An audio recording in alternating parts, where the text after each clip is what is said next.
Assalamu alaikum, good evening. You're watching PTV World and I welcome you all to the program Perspective. My name is Fahim Bangash. I'll be your host for tonight, and today we will be talking about the political situation in the country, the political scenario which is going on in the country, and the opposition parties, the government, the stance of the opposition parties, the stance of the government, and most importantly, the NAB cases which are underway and the implementation of the National Action Plan.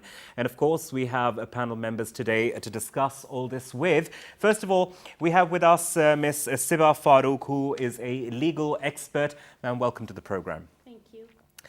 And then we have Mr. Irfan Ghori, who is a senior analyst. So welcome to the program. And then we have Mr. Fasir Rahman Khan, who's a senior journalist. Mr. Fasir Rahman Khan, welcome to Perspective. Right, so we know that in the recent past we saw the foreign minister giving in a press briefing. He said that letters will be dispatched to all the opposition parties, and he said that we have to get the National Action Plan implemented as soon as possible because it's become the need of the hour now.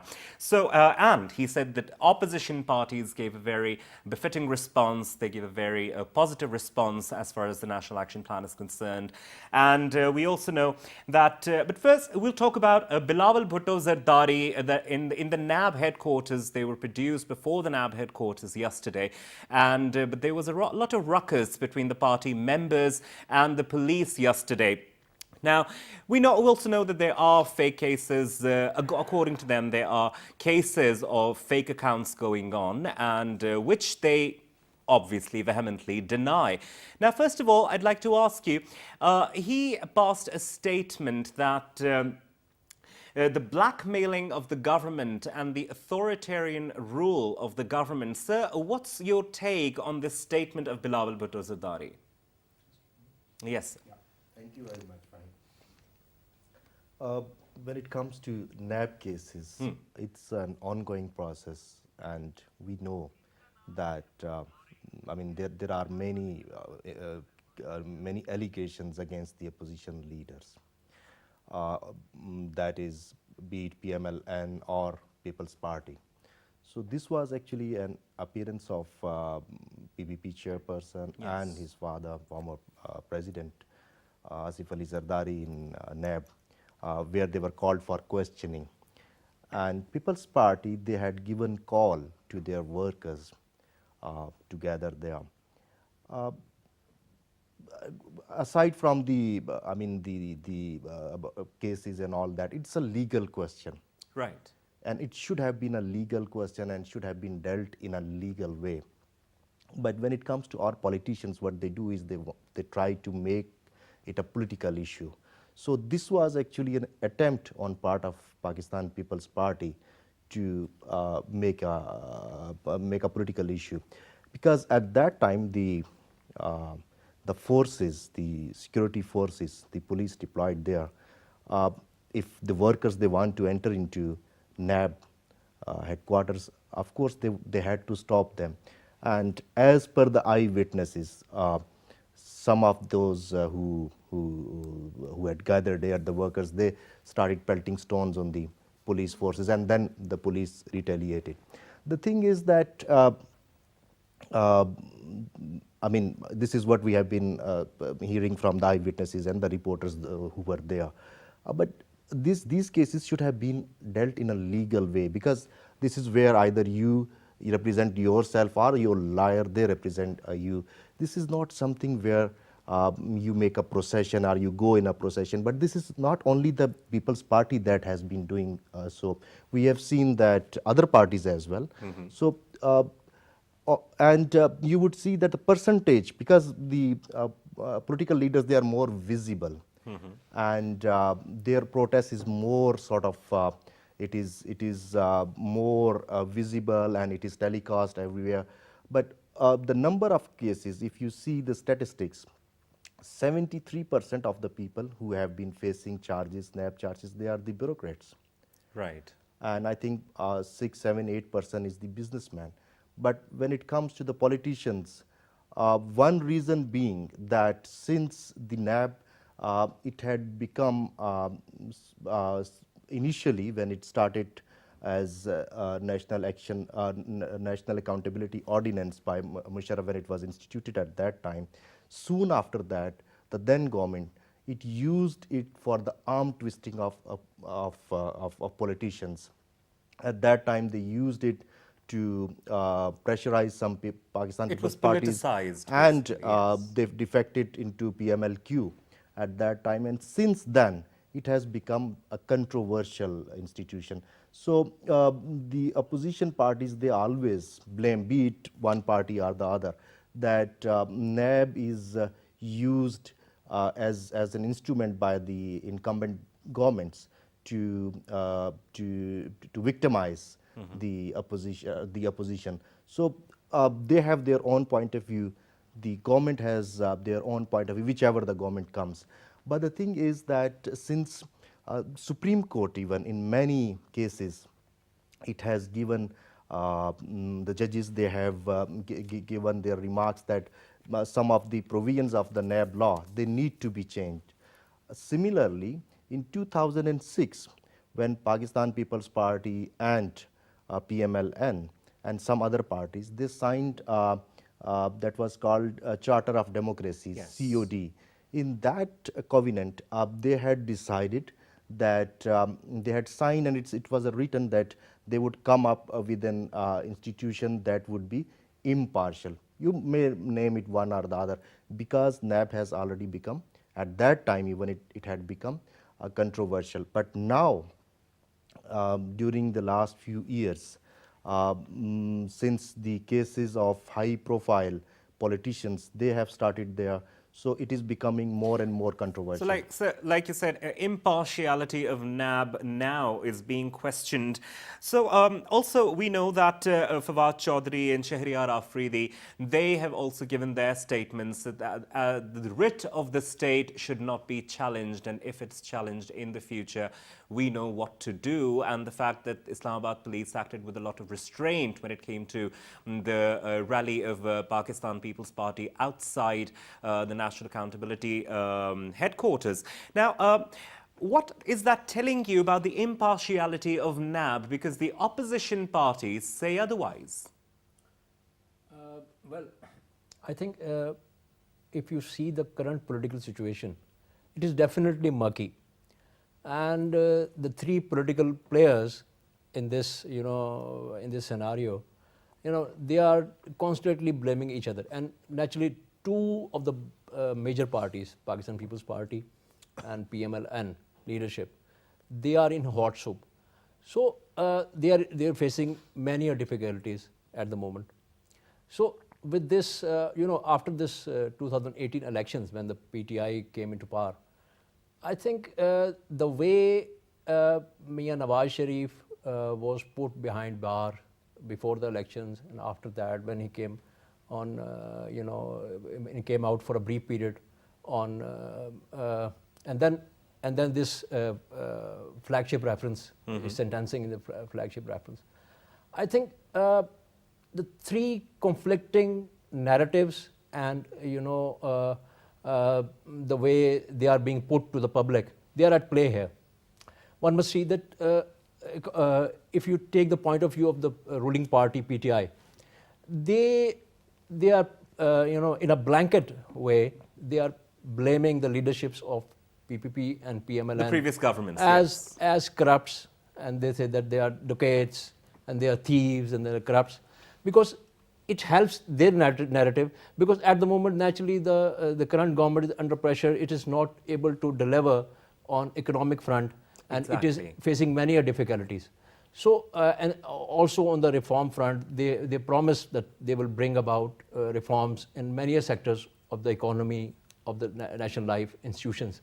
But naturally, the progress is very slow. So the politics is now being played as a bogey, and PTI, I think the brains of PTI, they think that if you pin down Nawaz Sharif, who's already in jail, and Zardari Saab and the Bilawal are facing those serious money laundering cases, so they will have some political space to maneuver, and one calculation, I think if there is a possibility that Supreme Court grants Mian Nawaz Sharif bail on marital grounds now, and if he is able to travel under, when they say that there may be some secret agreement with the powers that be.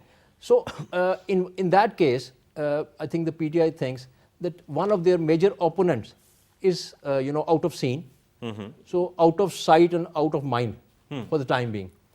And then they think if Zardari Saab is arrested at some point of time in these cases, they think that these are very serious cases against him. So they think that they will have easy sailing in the parliament and also in the political arena. They won't have any major threat, near future major threat to face. So I think that is also in their mind at play. So, but the two parties who are under the slack, I think they think that they have to preserve their leadership. They don't want a permanent stigma on their leadership of being corrupt, of being pinned down under these NAB cases, and at the same time they have their reservations against the institution NAB. Right. Which my colleague referred that it was it came when Musharraf used it as a political tool to pin down the opponents and win favors, and then he created the People's Party Patriot, and then to favor his PMLQ alliance to form the government. So I think the political situation is very murky, and these things are coming into play, and the major players are trying to score points and convey their point of view to their supporters, voters, and public at large. Right, and now we come to you, Mr. Farooq, being a legal expert. Like, we know that it's a murky political situation all over. Now, Bilawal Bhutto, in his address, he says the bank accounts case, they were fake, and in the JIT report, he said that he was just 1 year of age when the Park Lane estate was established. Now, what legal implications do you see to the statement? Fahim, I was, as I've been listening to the colleagues, one perspective is the political, and then we have to look at NAB and the working of NAB in its legal context. Exactly. NAB functions under a law, and that law is an old law. It has been there since 1985. Right. And that law gives NAB certain powers. Now, looking at the recent protests of the political parties, such as PPP, I'm going to talk mainly about PPP right now. There has been a lot of shout out and a lot of protest about Bilawal Bhutto and Mr. Zardari being called in for questioning. Now, what does the law say about that? Does the law was this illegal of NAB to do this? Absolutely not. NAB is an institution which has the powers under a law to question corruption and corrupt practices. Right. Who is an accused under the NAB law? And now this will be very interesting for you to know that an accused is someone who can be tried under the law, someone who is being investigated or has an inquiry under them. Right. Now NAB has absolute powers to arrest that person or to call that person for questioning or information. Right. In this recent incident, all that happened was that Bilawal Bhutto and Mr. Zardari were called in for questioning, for information. Now there was it's very unfortunate that this mob retaliation and this, it's only because they're big political figures that we have all these people coming out on the street and creating a ruckus and creating a rowdy atmosphere only because they've been called in for investigation. Yes. It's not even investigation, it was for information purposes. Right. So, to my mind, you need to let the law function, you need to let the law do its job, and going back to the fake cases that you were talking about, and yes, Mr. Bilawal Bhutto was 1 year old at that time, but he's the director. Right. So under the law, the case is going to be against the director of the company. So you have to look at the legal limitations, and the NAB has been following its legal course of action. Had it not been doing that, it would not have been able to proceed.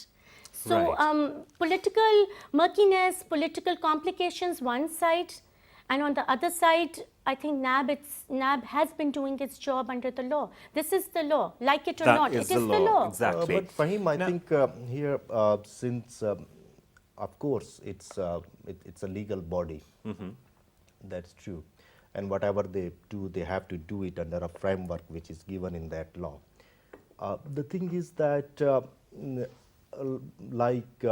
we have a history actually, and that history is unfortunately I tell you, in 1949, I mean just 2 years after Pakistan's creation, we had a sort of similar law on accountability of the public office holders, and that became controversial when it was used by so-called then establishment for political maneuvering. Then after that, we have almost, including, if you include Ehtisab of KPK's Ehtisab Bureau, we have almost a dozen, 9, 10 different laws they had been coming, and we had almost 5, 6 such institutions they were. And this NAB is the one that has been there for last 20 years, the longest serving. But the thing is that once these laws, they are used or they have a history of being used for political purposes, then they become controversial. Like we were discussing earlier, that soon after it was instituted, Musharraf himself, General Musharraf at that time himself used it. Maybe at that time when this law came into being, he might have good intentions, but that is very much clear, and all the people who have been following those events, political events at that time, they know that how it was being used at that time. First, he was there reporting. We had been reporting. We were political reporters at that time, and we know that underhand what the things were going on. It had all that there. So it had history where it was already controversial. At the same time, when we blame this comment, because when this comment came, they came with this slogan of that they are corrupt and all that, and we will do their accountability. But Pakistan People's Party and PMLN, they had been in power for the last 10 years. Yes. Before that, we have 2 successive governments that completed their tenure, the elected governments. They had ample time if they wanted to amend that law. They had ample time. And as I was referring to that COD, Charter of Democracy, at that time there was, it was part of 4, 5, 6 points of that. And except the one committee that was formed, and it had some recommendations, PMLN didn't agree to that when it was People's Party was in government. During the entire time of Pakistan Muslim League Nawaz, we didn't hear anything about NAB. So the thing is that when these parties, they blame the government, they are also responsible in that way that when you were in power at that time, you could have done the amendments, or you could have come up with a new mechanism that should have a credibility. Right. If it was such a black law, then how come your eyes were closed to it for the whole time that you were in power? Exactly, I agree with you 100% that how come they didn't take any action? How could they not see if there is a loophole in the law, or if a law is a black law, then it is the responsibility of the sitting government to make moves, to make amendments in it. Right. I would add one thing here. That there is a debate, going on in our media also, that why did PPP call the workers outside the NAP headquarters, and what happened yesterday? A whole debate is going on. Yes. But we should refer to our history also, like Gauri is mentioning, that when Benazir Bhutto appeared before the accountability courts, even high courts, there was a scene of rumpus, and all those unlawful things were going on, and the workers were charging, and the police were baton charging them. Supporters have always so been it there, has yes. been part of our history. Yes. But the message the message was very clear from the PPP leadership that, you know, they wanted to push the government on one side, and they message that, okay, if you pull us, and then we'll do this. And there was some messaging going on. You know, when Bilawal mentions that, okay, we won't accept the military courts, and he, you know, pins the government down on the issue of proscribed organizations. I think there is some hidden message also for the powerful quarters in Pindi also, because he, you know, there is a sense that, okay, you know, the powers that be in the Pindi, they enjoy a lot of powers here. So when Zardari Sahab is naturally perturbed, because, you know, in the last 2 years, when he was very much blue-eyed of the establishment, when he, you know, brought the PML government down, the provincial government in 2017 in Balochistan, and then the Senate elections, you know, he helped, you know, a candidate who was against the PMLN, and he came from nowhere, and he succeeded in defeating the PMLN in the Senate chairman election. So I think with that background, the PPP is trying to pull and push some, you know, things to his favor. Because and, even you know, Mr. Zardari did mention that Chairman NAB does not have any significance, and how dare he lay a hand on me. And yet he was called to the NAB, and yet we saw a ruckus between the PPP workers. Mr. Zardari was very truthful here, because, you know, as Mr. Ghori has mentioned, that during the last 10 years, it was Admiral Fasih Bukhari who was appointed by the PPP and PMLN in the first phase, and then the last, you know, NAB chairman, he was Interior Secretary, and he was, you know, selected by both the parties because of the selection procedure. So I think it was a lame duck organization in the last 10 years, because PMLN didn't want to persecute PPP, and PPP then in return didn't want to persecute Would you PMLN. scratch my back and I scratch yours? That was the scene, that was the ground reality. But, you know, the two parties are feeling that, okay, now when a single, you know, senior minister of the PTI is under bar, you know, under arrest by NAB, but the accountability process is not even-handed. You know, if they prosecute 10 people from the opposition, there is only one guy who has been arrested as a, you know, as a showpiece. You know, what they feel, what they tend to feel. So I think that is not even-handed. You know, even if from a hindsight, if you see from a neutral perspective. That's what Bilawal also said, a lopsided accountability system. So I think there is lot, what I mentioned, that lot of signaling, a lot of, you know, things at play. So I think, you know, no one wants to be pinned down at the moment.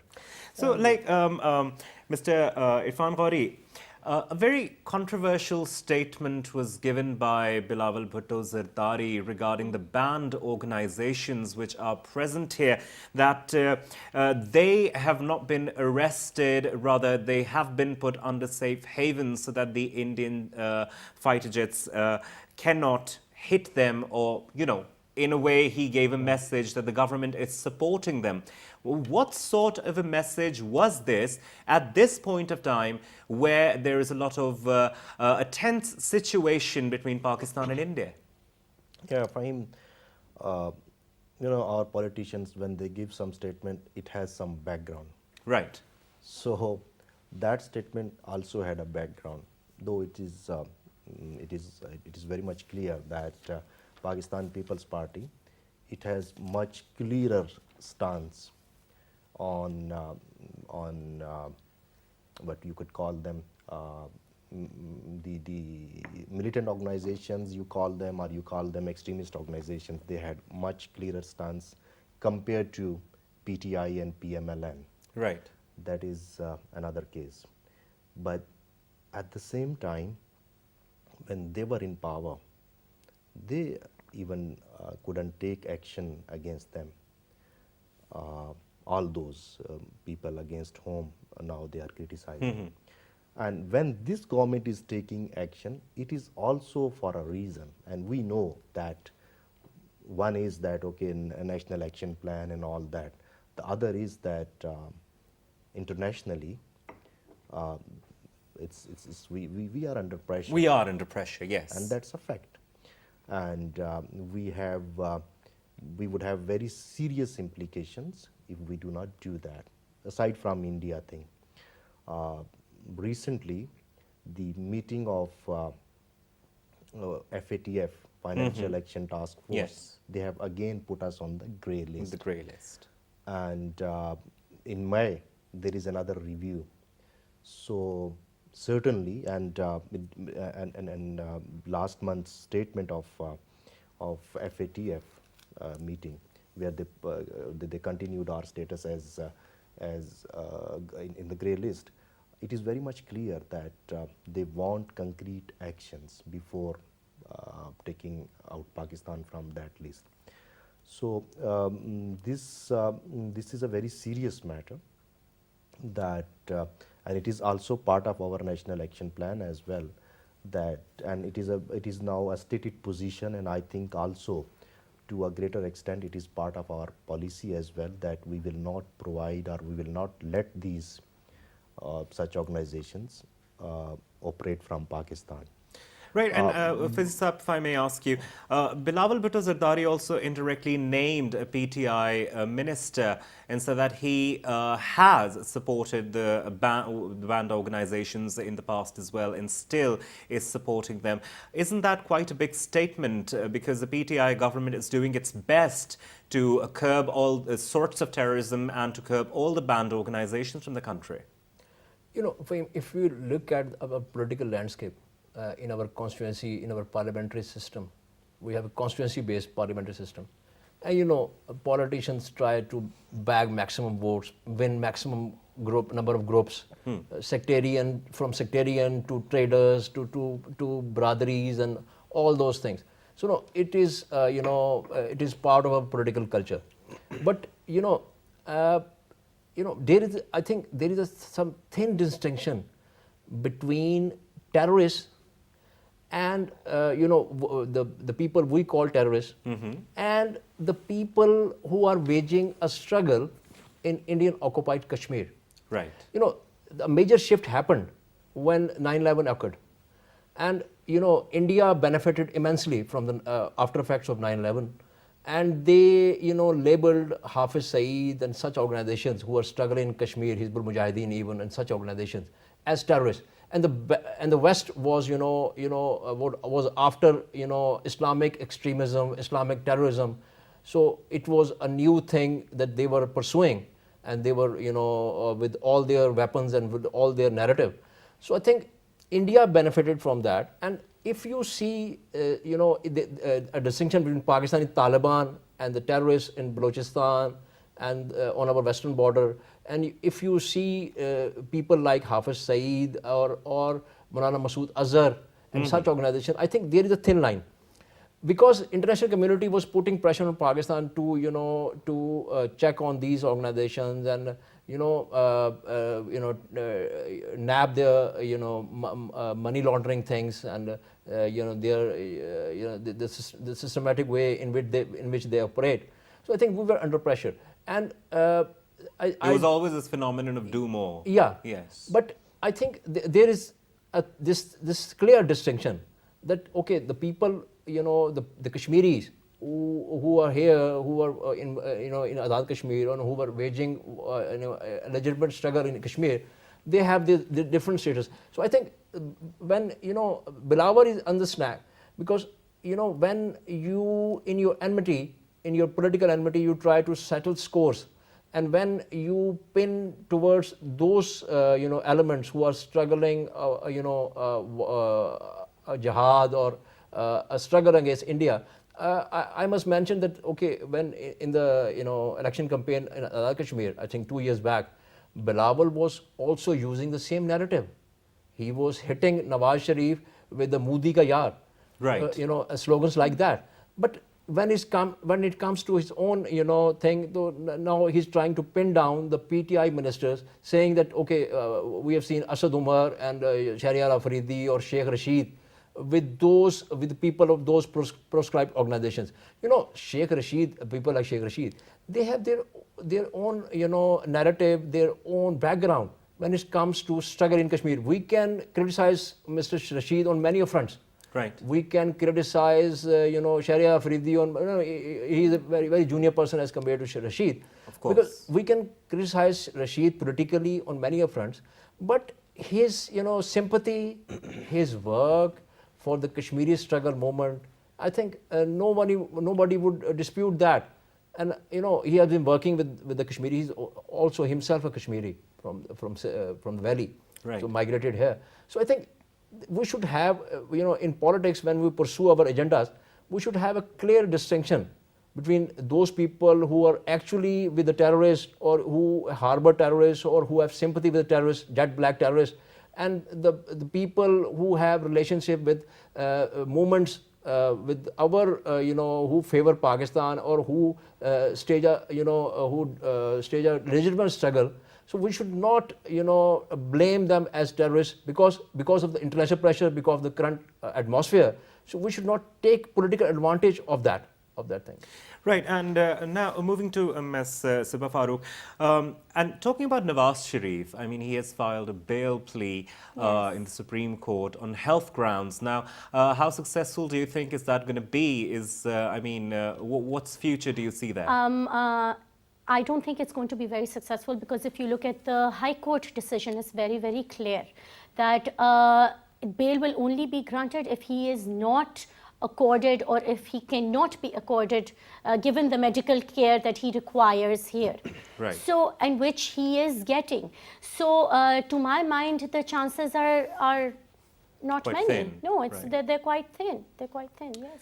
And also, sir, if I may ask you, Mr. Irfan Ghori, there's an air, it's in the air that an NRO would be signed, and Sheikh Rashid Ahmed has very clearly and in very clear words said that I've actually heard Shehbaz Sharif ask for an NRO, and he said that I will quit politics if I am proven wrong. What do you say about that?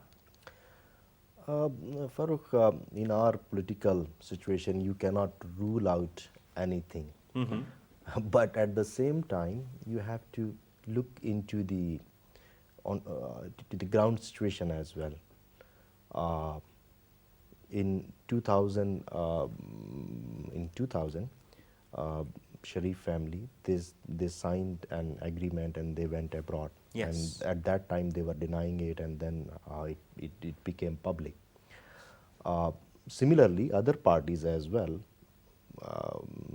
One way or the other, they had the NRO, which is the infamous NRO. That was what the document. After that, Mohtarma Benazir Bhutto Sahiba, she came to Pakistan and all that.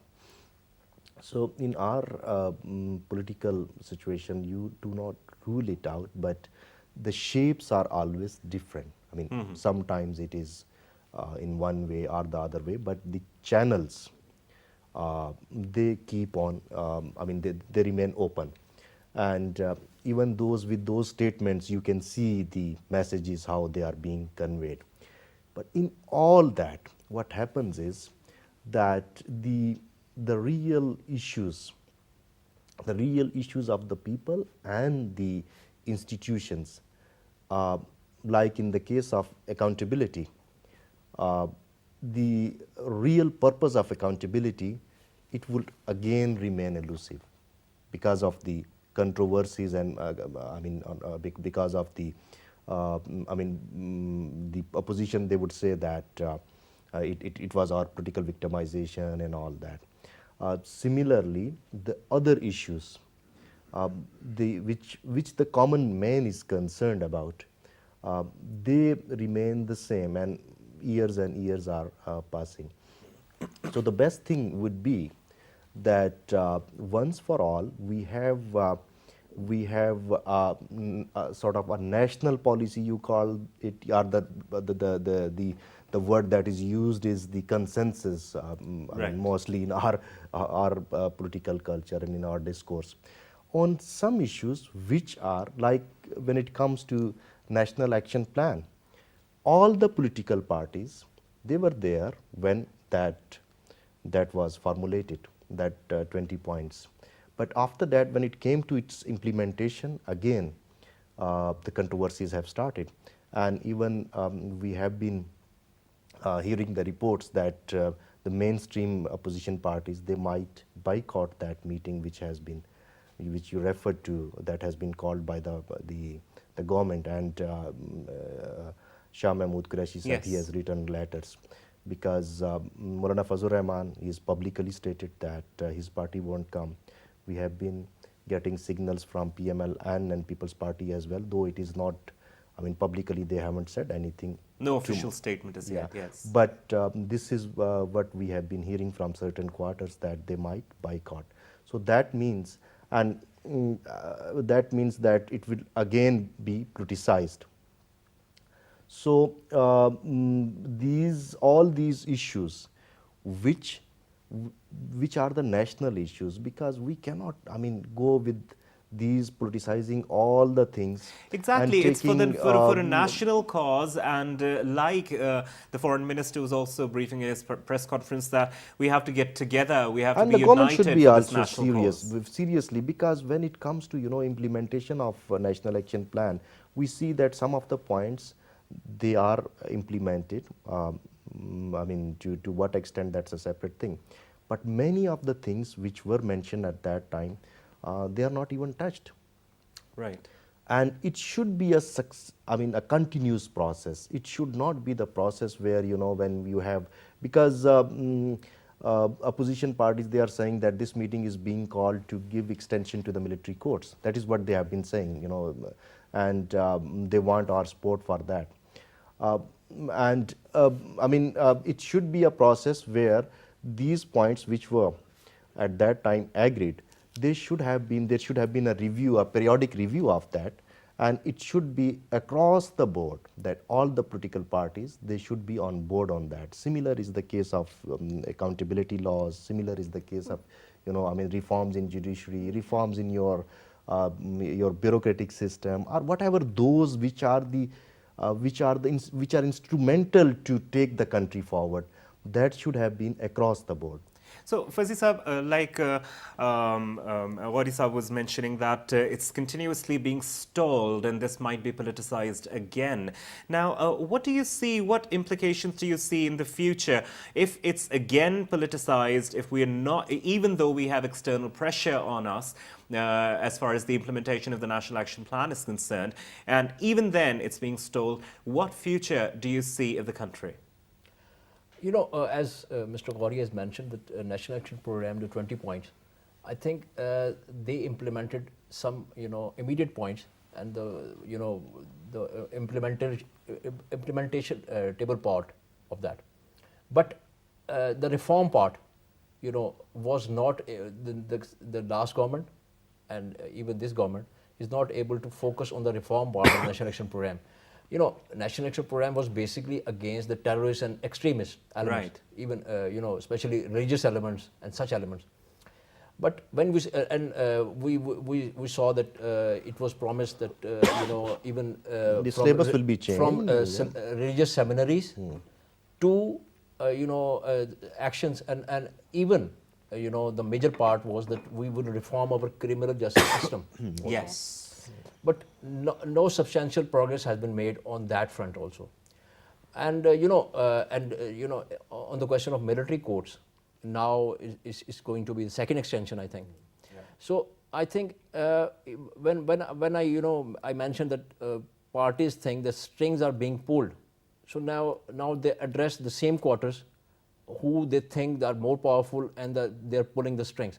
And the opposition thinks, in their heart of hearts, and they have expressed this on many a time. Mm-hmm. They labeled the Prime Minister Imran Khan as a selective Prime Minister. Yes. Mm-hmm. And now Bilawal Bhutto today tweets that he should take some lesson from the puppets also. He has labeled them puppets. So I think when we overlook the National Action Program, and we indulge in tit for tat politics, and the things, the politics gets murkier, I think the country suffers, because it won't add another feather to the PTI cap if this present parliament doesn't work. You know, Prime Minister has been complaining, okay, for the last 6 months, I think, the parliament didn't work because of the continuous protests, you know, when Shehbaz Sharif was arrested, and you know, when they didn't, in the first session, they didn't allow the Prime Minister to address properly. Right. So from that day, I think the parliament was not working, and now it is the situation when the parliament, I think, should work. They should bring about reforms. Absolutely. You know, we are waiting, anxiously waiting for the police reforms, for education reforms. We're really short of time. I'm really sorry. I really wish this could go on. But Imam Siba, just some concluding remarks from you about the legalities of the whole political situation. Look, I'm going to give the concluding remarks about the National Action Plan. It's a very comprehensive document. It's not brand new. It didn't come into existence yesterday. Yeah. So all these parties agreed upon it. What's happening now is that because they're being questioned by NAB, because they're all being called in, so they're using their political venom to take steps back from the consensus that was already there to implement this plan. Let's not forget why this plan came into being in the first place. Because our country suffered, because we needed action, because people were dying, and all the political parties agreed on that. It was when the children died. Children dying. Let's not forget APS. So now what's happening is, because they're being called in for questioning, because they feel NAB is a politically engineered function being used against them. So they're withdrawing from all the other things that they had agreed to for the good of the country, one of them being the National Action Plan. I think that's unfortunate. The political parties should not withdraw where their presence is essential for the good of this country. So. I must add one thing. Yes, okay, please. when we say that, we should not think that NAB is a sacred cow. We should not forget the remarks of the former Chief Justice and sitting Supreme Court judges against the conduct and, you know, the role of NAB in our everyday life. I think we should take into account those valued remarks also. Absolutely. Well, Ms. Sabah Farooq and Mr. Fasir Rahman Khan and Mr. Irfan Ghori Sahab, thank you very much for joining us today in our program today, Perspective. As you were watching, we discussed the National Action Plan, the implementation of the National Action Plan, how the political scenario is working. Let's all hope for the best, and let's all hope that things work out and the consensus between the political party renews itself, and let's just hope that better sense prevails. Thank you for joining us. We'll join you again. Thank you very much.